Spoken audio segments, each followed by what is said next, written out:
And that would be. Okay, since you have a computer. No, I have it open. What? Is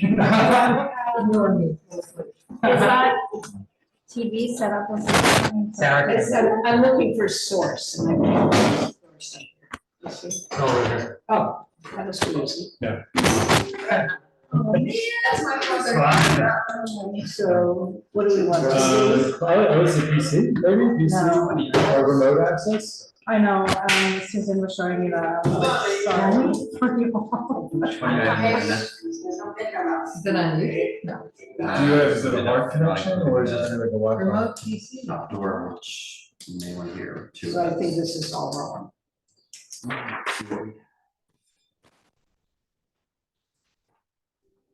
Try actually just hitting source a few times. Maybe you can just do it. Hit We it do again. this for SLA meetings like all the time. We put the piece There you on go. the Oh, it's our show. TV. Hey, So I think have something to do. I love this TV show. They have a lot of drama.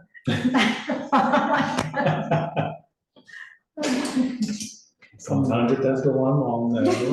I did not say that was I think we are ambiguous, started. personally. Are we recording? No. Yeah, it's recording in the cloud. Okay. That's the. Okay, so we will get started. No need for roll call since this is just a 30-minute training. And I want to welcome August, who's a new member. We extended the invite to all members, but you know, we have a new chairperson, Denise. And so we thought, like we had discussed, you know, it would be a good idea to do these kind of mini series of trainings for the next couple of months to refresh our memories and build capacity as a board. So I'm gonna just go through a quick facilitation training based on an excellent one we had last year by a woman named Hannah Dublin. And then for reference, I'm happy to send, like, kind of pass this around. It's on our website. But this is, I know it probably would have been easier to have it on the big screen, but I'll just, yeah, I'm kind of just adapted this to go through the principles together. You know, based on her presentation, she tailored it specifically for executive board members and board chairs. So yeah, I just wanna, yeah, welcome everyone, and then also just talk about the importance of good facilitation, right? It's an equity matter. It helps us just streamline things. It helps people stay on topic and get our meetings done in an effective way. And also, it's important, you know, that we build agreements on effective committee meetings and agreements to reinforce guidelines within the entities. So those are just sort of the basic objectives, and I thought it would be good to open it up. We have some veteran people here of community boards. So off the top of your head, I thought it would be good to just talk about what are effective tools for facilitation. I'm happy to start, but if you want to jump in, please feel free. Time limits on speakers. Time limits on speakers, so we'll get into that later, but this is one part of that. Yeah, this is part of that. Parliamentary procedures. Parliamentary procedures. Everyone knows what the agenda is and what we're talking about right now. Yeah. At the moment. Yeah, And in which agenda, which item. okay, those are all great. Don't take people yelling at you personally. I'm gonna ask everybody, the mics are up here, so if everybody will Yes. speak up, Speak please. at it. Oh, it's on, are we doing this on Zoom too? Or it's recorded? What? We're doing this on Zoom, it's a live. Yeah, because we want to record the training. Yeah, and then also as a reminder, this training is also a more extended version of it that Clinton may participate in one too. But yeah, all are great, great tools to have. I mean, I don't know if you all want to chime in as well. I know you both are newer, but Yeah, I was gonna say, good to know the Zoom, how to use Zoom, you upgrading people to panelists and the mute button, attendees and all the little things. So, grasp of that yeah, for hybrid meetings.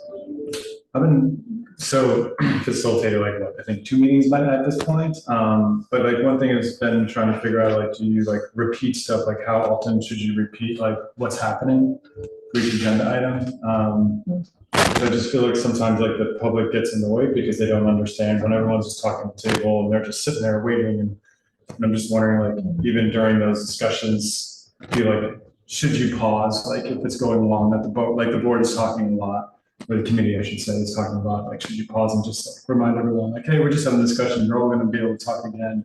yeah. I'm just wondering how often to do that work. So I don't want to break the discussion either that's occurring. But just again, like as an audience member, you're still kind of confused always. It just seems like you're just. So you're talking about in the instances where members of the public want to discuss what a topic that the committee is discussing? Right. Yeah. Right. And then the committee goes first, and then it's the board members in the audience that go again. And like, I feel some of the general public have no idea what that means.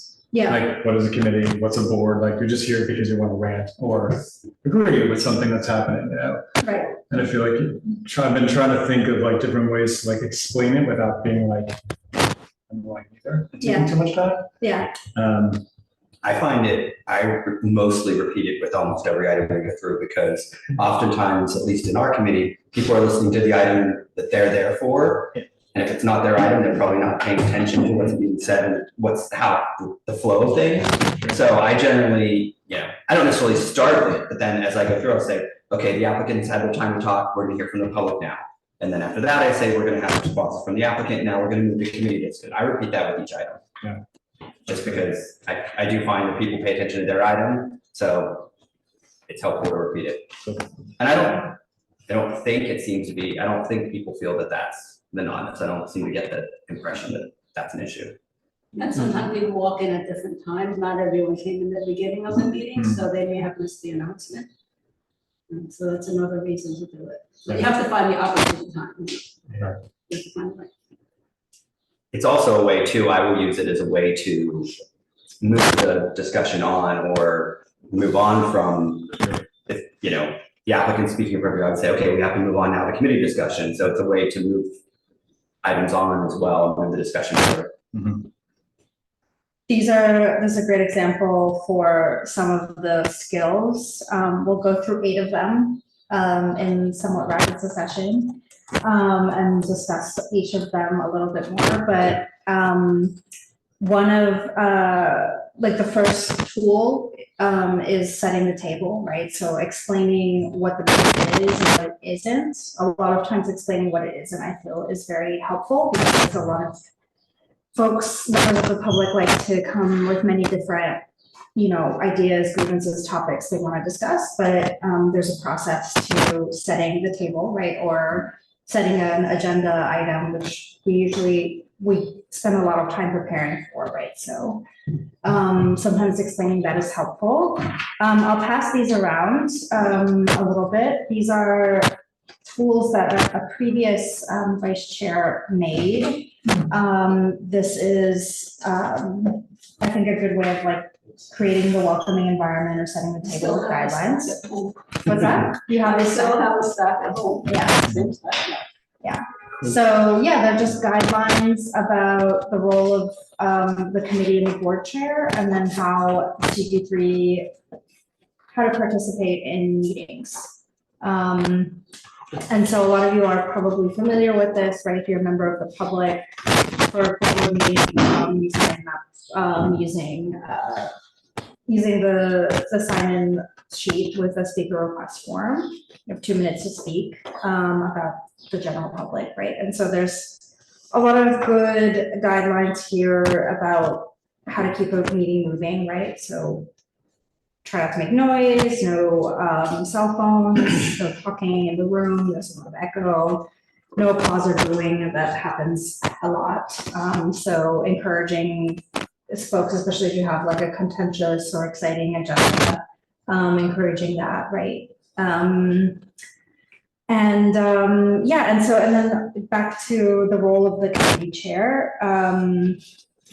Always, I think, yeah, it's a good idea to always assume that whenever there's a new person, they're not gonna know how to participate, right? So always just setting those rules, even though your committee members will probably know the procedure, they're not gonna be particularly upset or anything by setting these quick rules. Okay, the second one is managing discussions, which Vinny's example I think is a good one, right? So just reinforcing, it's about managing the discussion, has a lot to do with reinforcing the rules, right? And redirecting with guidelines, right? So why you're at the meeting, and keeping the discussions on track, particularly to ensure fairness in decision-making processes. Anyone have any questions? Or things they'd like to add to? I think this happens much less now than it used to, but people would start discussions on something that's not on the agenda. They sort of get into it. At the land use, it almost happened, it didn't. When someone brought up the task force, it was brought up a task force that had nothing to do with the committee at that time. And it was something to be discussed maybe, or questions asked. And at the meeting, it was actually fine because it was just a minute. And I think that's partly because you kind of answered it and sort of, but it could easily, people will bring up things, procedures that are not pertinent and start discussing them. And I think if the chair could say, that's something we might talk about or talk offline, but it's not on the agenda. And, I think that's kind of a useful thing, it's just not on the agenda. Right. Yeah, I'll get into that one last, which is my favorite one, which is tracking or active listening. But yeah, Susan's point also brings up the other skill, right? So just to recap, right? First, setting the table. Number 2, managing discussions. And then the third one is naming your role. So you're the chairperson, you're facilitating the committee, you're facilitating the community throughout these meetings. And you're required to move things along. And you should always be, just reminding folks about that. And if there's new folks, remind what committee members do, right? Like they're here to deliberate or to vote on a resolution and so on and so forth.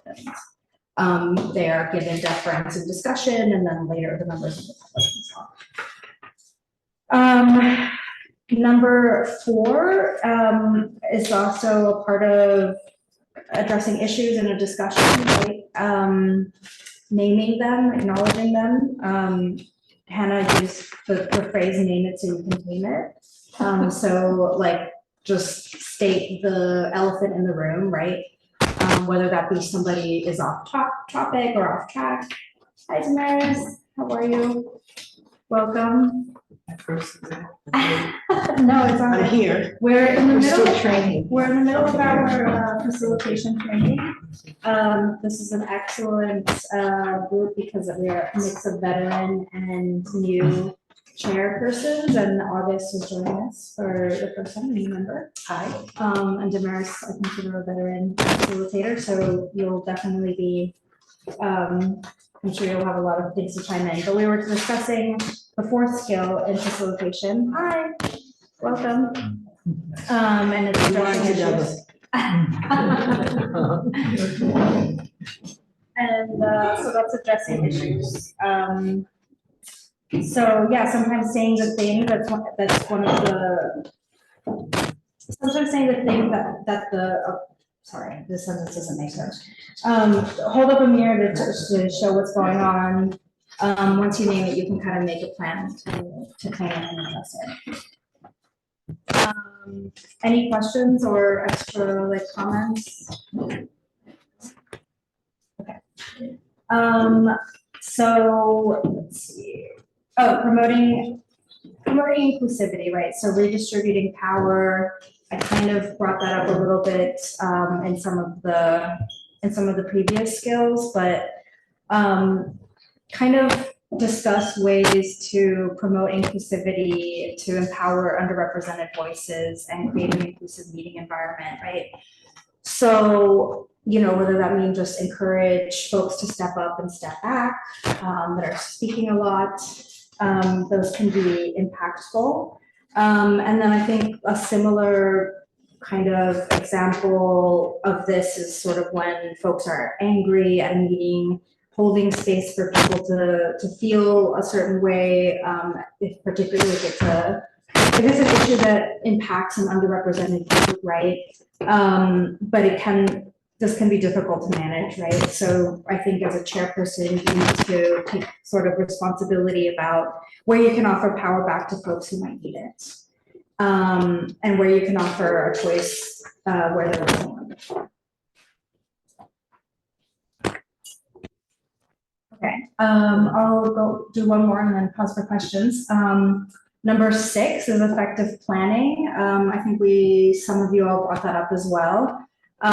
This is really, really crucial, and I think Susan is a star at this. She spends a lot of time helping us prepare so the meetings go well, right? So that's probably half of what we spend our time doing is preparing for meetings, more than just going to them. And sometimes it's afterwards, debriefing things. So using some of the skills we discussed earlier, right? So name it so you can tame it. Like maybe there's an issue. She brought up the one about the Essex Market Task Force or the Essex Crossing Task Force.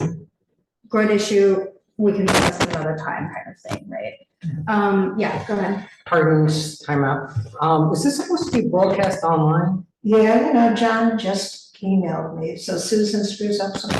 Yeah, somebody was just texting John me that they just couldn't emailed me. I access. don't know if there was Zoom. a Zoom. Let me see if it was a. Yeah, it's on. Is there? The Zoom is on. But is there a Zoom? Was there? There's no way.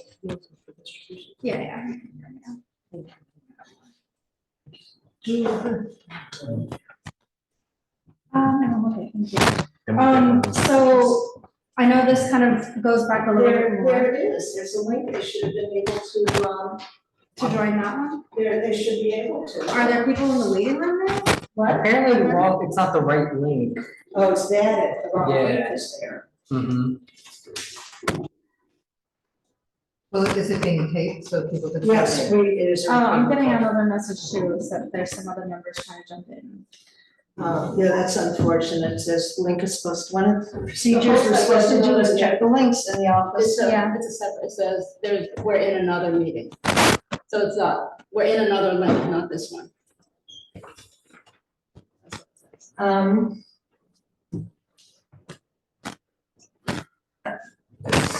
They just, let me see, land use is it. We have the wrong thing. If we can just let people know it's going to be on video. Okay. All right, the meeting. The wrong link is on here, they can't get in. And The link is for the executive committee, but Yeah. we are not in the executive committee Zoom. there is no link here for the executive. Well, there's one on the website. I know, but that doesn't mean anything. Oh, They okay. never You should published it.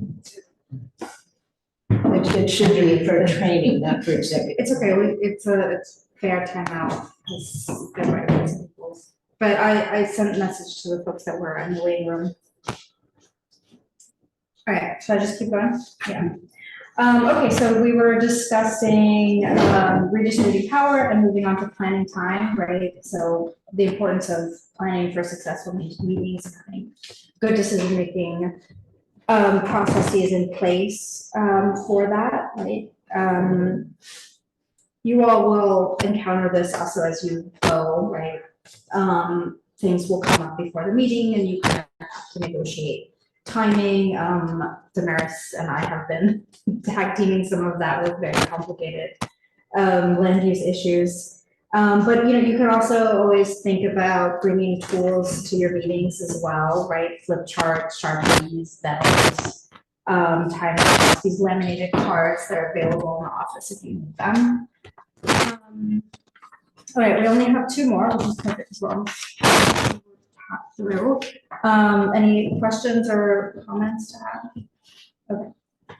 And then the next 2, just managing time, right? Always be mindful of that. There can be times where all of a sudden it's like 9 o'clock and we have to leave, right? So just make sure to like sort of time box your, like how you plan out your meetings, right? If you have multiple agenda items, try and manage them within a period of time and manage the expectation of how long it takes to discuss an item.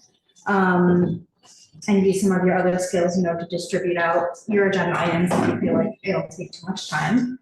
And then also back to explain how the timing will work, right? Try and set those expectations early on, say we have a lot to get through, we have to get started on time, we have to, finish this discussion by this point and kind of follow up with the next steps. And then the last one, which I mentioned was my favorite one, is tracking or active listening. A lot of times we can have agenda items that are kind of complex, have a lot to do with even other committee items. There can be other issues or tangential issues. Sometimes you might not even know what a member is talking about.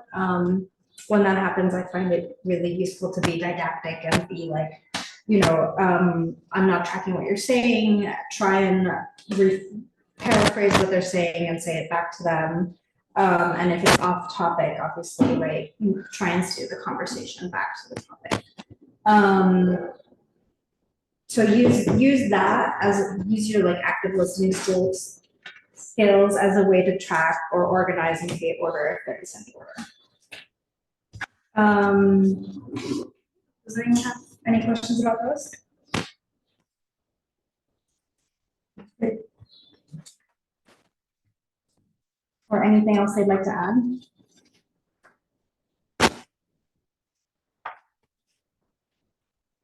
Can you kick anyone out? Can you kick anyone out? Yeah, if they're like rude, like, is there a point like that it becomes that like, you just can't speak to like another member like that and.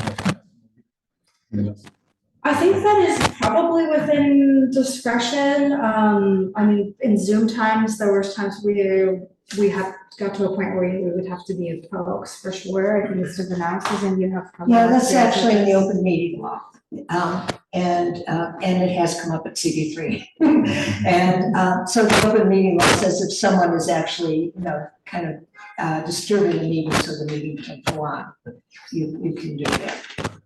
We have, in an SLA meeting recently, I think it was this one or one before, we had a member of the public calling one proprietor, like, some terrible names and like, Yeah. let's keep some decorum here, they're pretty upset. It's a lot easier when it's on Zoom, when it's in person, it's a lot harder. I forget if they were on Zoom. Right here. Yeah, right. Probably was. Okay, any other questions or? I noticed Trevor in the last meeting, somebody was doing things that weren't great, but if Trevor had Slack for it, and it seemed like the audience did too. So I think some of it is what can you handle and what looks like works and how understanding is the group that somebody may be struggling. Try to diffuse, I guess, first. Yeah. But that's funny, that's really extreme, like someone is trying to hijack the meeting. Yes. Then that's that's a whole other thing. I was thinking of that extreme. Yeah, and that's kind of what I was thinking of, like, because there's always going to be a heckler on top. Hecklers are not, hecklers is not, at least, I'm not even talking about hecklers, that's not much. As long as it's not the chair. Oh, yeah. That's true. Yeah, I'm talking about hijacking. I mean, it's a public meeting, so people are gonna express themselves in a variety of ways. I think it's up to us to have the discretion to know when their level of engagement is disrupting the meeting. to the point where you can't continue to hold business.